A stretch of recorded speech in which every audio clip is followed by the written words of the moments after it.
Having promoted Greta Thunberg to be the voice of youth on climate change, a number of adults are beginning to have second thoughts as a Great Greta Backlash takes hold after the UN summit.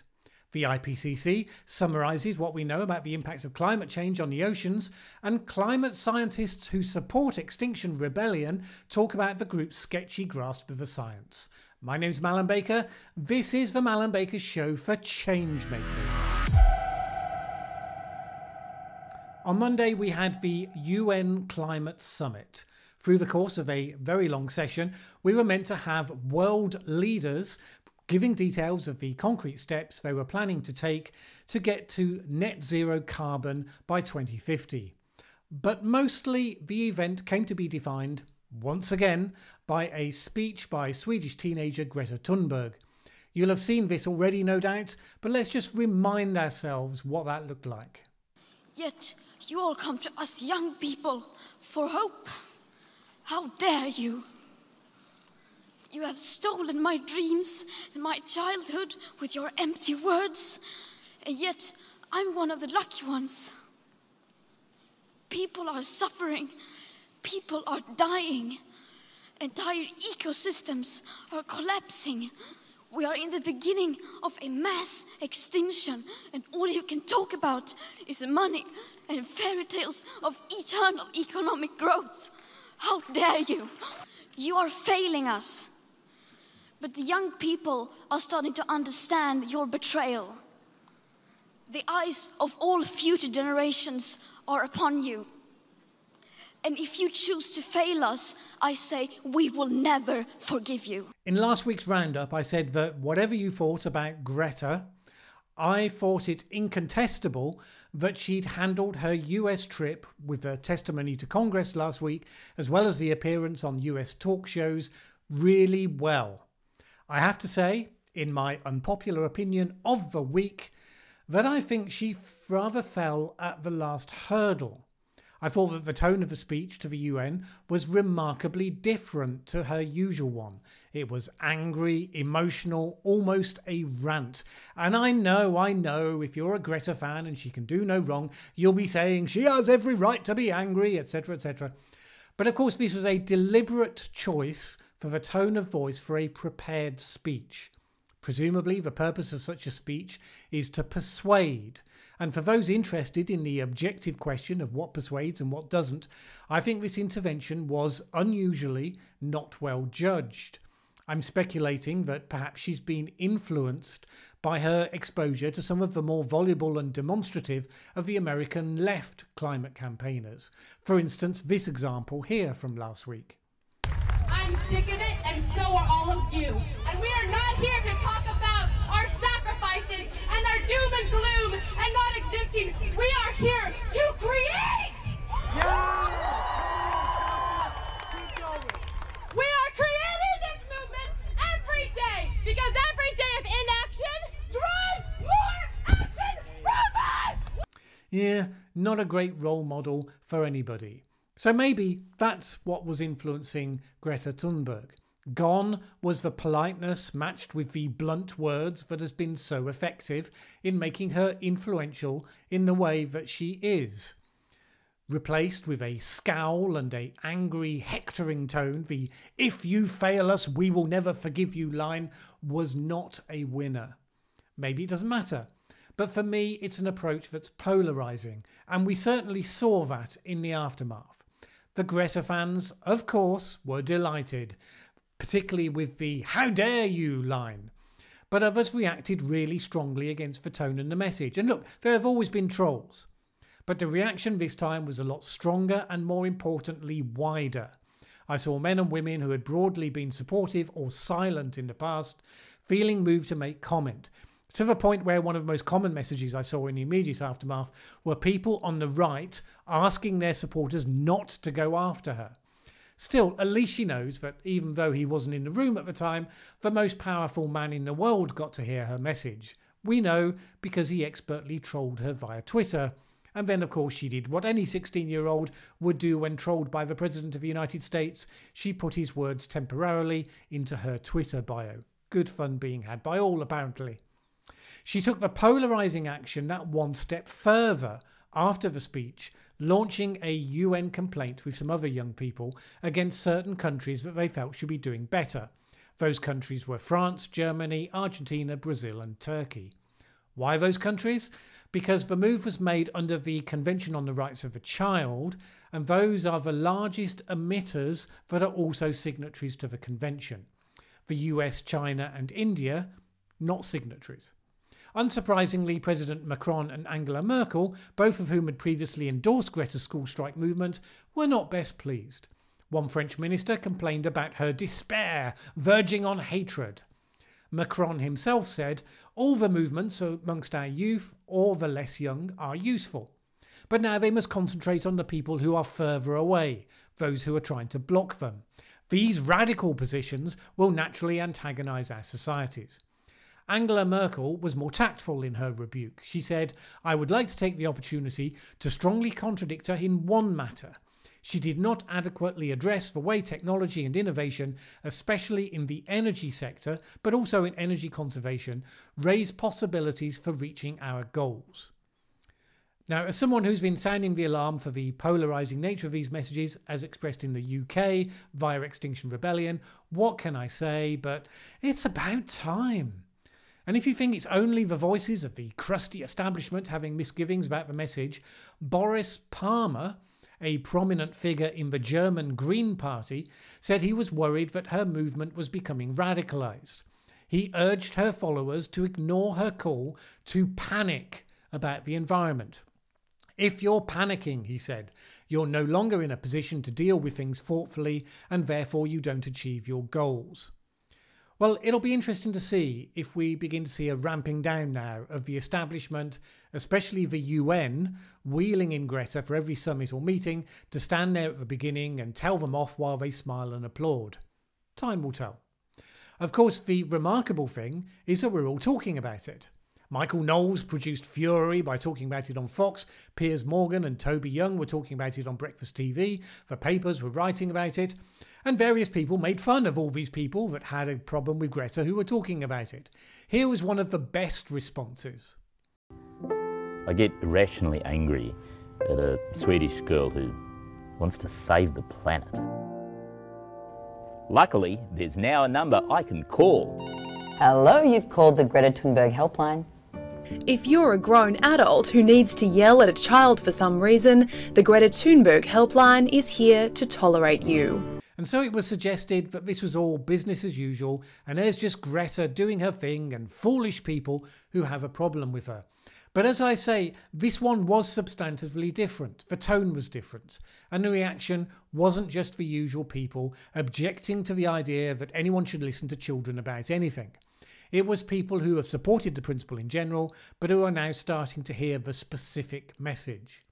And that specific message, fed by the extreme campaigners that have swarmed around the school strikes like hungry wasps, has been one of division, us versus them, and blame. Having embraced the phenomenon without taking it seriously and therefore not bothering to engage with the substance of the message, a number of people following this specific instance are suddenly noticing how potentially radicalising and toxic the core message is. And this isn't just about good-humouredly telling a room full of adults they need to sort their ideas out. It's telling them they have betrayed a generation and they will never be forgiven. We could point to something that's happening at exactly the same time in the UK Parliament.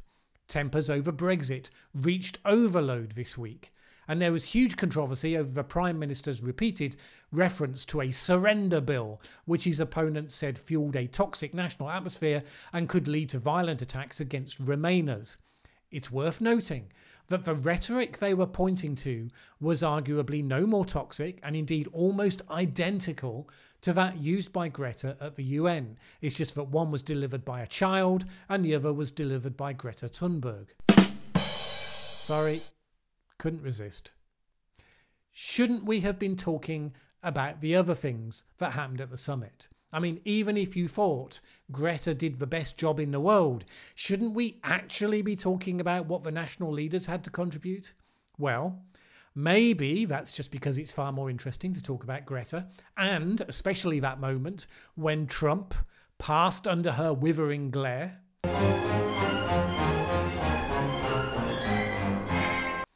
Or maybe it's just because the actual speeches by heads of state and those that have been delegated to speak for them mostly lacking on substance. Various countries had already set their sights on net zero by 2050, which is great, but not all countries are equal in the terms of their contribution to the problem. China has not committed to net zero carbon. It said simply it aims to reduce carbon through solutions such as reforestation and investing in renewable energy. Now, there was talk before the summit that those countries committed to further coal development would not be permitted to speak, countries like the US and Australia. But on that basis, China would not have spoken either, and neither would India, which pledged here to increase renewable energy capacity, but is still committed to lots of coal and no ambition so far for net zero. Now look, both countries are in a bind. It's not easy for either of them to simply move to net zero because of where they are. But there's no doubt that many of the nations are giving them an easy ride at the moment, and indeed even Greta is not going after them, even though they contribute a significant amount to current carbon emissions. But continued emissions from those two at the level they are today effectively makes all of the other discussions a sideshow. Adding to that, of course, the fact that trolling Greta Thunberg was President Trump's only contribution to the summit, which at least is attracting some criticism. Actually, some of the more interesting contributions came from business leaders who reflected a significant seriousness of ambition from a non-trivial number of major corporations, 87 of them, with a combined market capitalization of $2.3 trillion and with 4.2 million employees. They embraced the science-based targets from the Paris Agreement for their global business operations. Companies like Burberry, Danone, Ericsson, IKEA and Nestle. Now, of course, there are many more that remain to be brought in. A recent review suggested 4/5 of companies won't beat the Paris targets, and particularly the emerging corporations of China and India, often state-owned, which face no campaigners or pressures and happily step in where others fear to tread. We always think of the big publicly listed Western companies, but some of the biggest players are companies you probably never heard of, like Sinopec, the world's biggest oil company, and China National Petroleum Corporation, and Russia's Rosneft.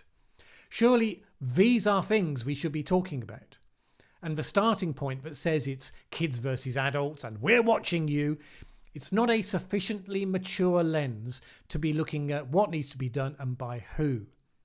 Now, of course, this week was also the week that saw the launch of the latest IPCC report, and this one specifically focused on the oceans and the cryosphere, which is all the frozen bits to the rest of us.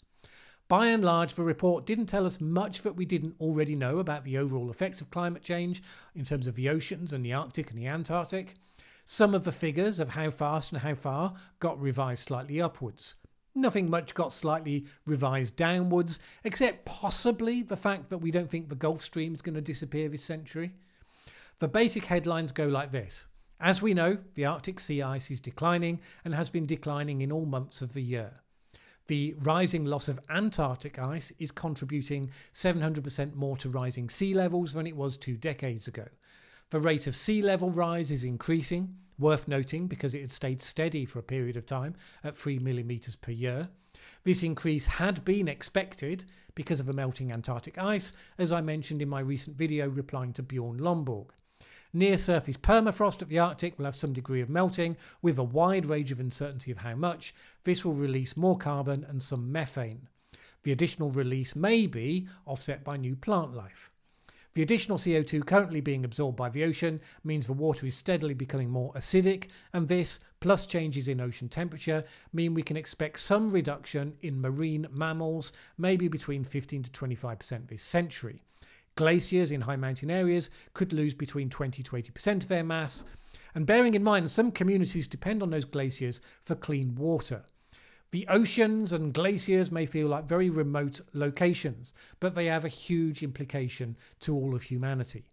And of course, the effects are significantly different depending on whether we follow the scenario of timely emissions reductions or if we go on the path of completely unconstrained growth in fossil fuel use. The conclusion is simply, it is as serious as we knew it to be. It underlines the need to take action as soon as possible and as far as possible. Does it back up the campaigners' vision of the apocalypse? Climate scientist Michael Mann was asked this question, and this was what he had to say. Or is this doomsday-ish? Yeah, well, it isn't doomsday. We don't need to exaggerate the science because the truth is bad enough. We saw what 1 foot of sea level rise did here in New York City with Superstorm Sandy. Right. Now imagine 6 to 8 feet. Yeah. It's almost unimaginable. And so the truth is bad enough. And on that theme, I've done a number of videos on this channel recently fact-checking presentations or statements by key people in the extreme campaign group Extinction Rebellion and pointing out where they overclaim the science. Whenever I do, I get furious kickback from the group's members who tell me how wrong I am. Although when I point out it's not me, I'm simply looking for the peer-reviewed science, and if they have any of that disproves what I passed on, let me know. They don't have anything except more rhetoric. And occasionally, someone will say, well, what you say can't be true, because some of our reporters are climate scientists themselves. So there. I've said before that you have to distinguish between the opinions of individual scientists, because like every community, you'll find lots of different opinions, and peer-reviewed studies giving quantified evidence for what's actually happening. But still, since the subject has been raised, Physics World ran a piece recently talking with some of the climate researchers and scientists who have gotten involved with Extinction Rebellion. These are the people from the scientific community who see themselves as most supporting the group's action. Generally, I think because they think it's just about climate change rather than because they support the more dubious left political aims of the founders, which we've discussed here before. But who knows? Researchers and scientists are allowed to have political opinions as well. The first one was named Scott Archer Nichols, an atmospheric chemist. After talking to him about why he decided to get active, which was all the usual understandable stuff about the seriousness of the problem, he was asked about his experiences with the group. And bearing in mind, he's a supporter. He's not trying to criticise, he's just answering the question. He said he'd found, quote, a distinct lack of other scientists involved, a generally quite low level of understanding of climate science and the politics around it, and the proliferation of a lot of alarmist misinformation, signs of which I had seen before when reading news reports of XR, which had partly put me off getting involved sooner. He then goes on to express his personal view, why it's worth getting involved anyway, which you would expect, since he's chosen to be involved. But he also went on to say, the inaccuracies, exaggerations and misinterpretations of the science are largely details against this broader backdrop of a legitimate call for action. However, I think they can do real damage by undermining the credibility of the movement, putting off important actors from being involved, and basically contradicting the first demand, tell the truth, which of course is exactly right. Other supporting scientists had similar things to say. Ken Caldera said, some of the science claims made by Extinction Rebellion activists go a bit over the top. Even the name. While many species are threatened with extinction, climate change does not threaten human extinction. This raises the question of the extent to which people are motivated by accurate facts and how much they are motivated by extreme and very likely false claims. I would not like to see us motivating people to do the right thing by making them believe something that is false. Yes! Like suggesting that 6 billion people are going to die, for instance. Just putting it out there. And there's going to be no escaping these sorts of discussions because early next month, Extinction Rebellion will be moving in for another of its big 2-week-long actions in London. This time, their aim is to blockade Parliament, with groups assigned to every single access point. And I'm guessing that the same way the police were fairly robust in the face of threatened action at Heathrow, so they will be considerably less accommodating in this case than they were the last time around. Will Extinction Rebellion be making good on Rupert Reed's expressed desire, which I covered in a previous video, to get significant numbers of children arrested? Well, I'm hoping that wiser heads prevailed, but we will soon see. The British police are not going to be wading in and roughing up the kids. So either way, I don't think it works out for them. But at least we have the warm glow of knowing that it's something they fondly wished for. All right. And now to finish, a couple of things that I like.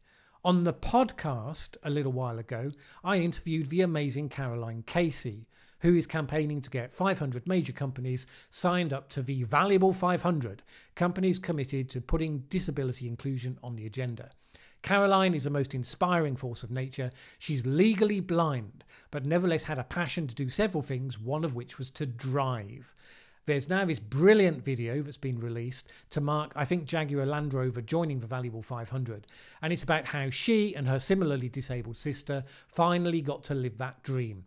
Let's be clear, if you or I were in that position, we'd say, hey, find me a very large empty car park and let me drive around in circles for a while. Not Caroline Casey. Here's a clip of that video. We look like we can see really well, but put a pair of glasses on and put some Vaseline. I mean, that is our sight. Can't be stressed enough how difficult this will be for them. We take people who can see perfectly well and they genuinely struggle. How much is this car worth? Caroline, shut up. My turn. So, gently off the brake. She takes a deep breath, then descends a steep hill. Caroline. I launched the Valuable 500 to find 500 of the world's most influential CEOs to commit to putting disability on their board agenda and make a commitment to action. She battles through thick mud and the car stops abruptly. Secondly, and it's not a new release or anything, but I just finished reading Phil Knight's book about the early days of Nike, Shoe Dog. I always tell people who want to be change makers in whatever capacity, read widely, read outside your chosen area. The more you see of other aspects of the world, the more you empathise with people, understand complexities, and it feeds your own creativity. So even if you have no interest in being involved with business, you should read this book. It absolutely brings it to life. It's a relentless human story of overcoming obstacle after obstacle, and it will give you some real insights into one of the big shaping forces of our era. It might even inspire you in how you approach your own life's task, whatever that may be. That's my recommendation anyway. I was thoroughly gripped by it. And if you want to follow what I'm reading and maybe share your own thoughts about the things you're reading, I'm on Goodreads, so feel free to connect with me there. All right, next week I shall be at the CSR Lebanon event in Beirut. I'm not 100% sure whether a Friday video will be possible from there, although I'll be aiming to provide one if I can with the stripped down technology I'll be taking with me. So hopefully I'll see you then. My name's Mallen Baker. This is the Mallen Baker Show.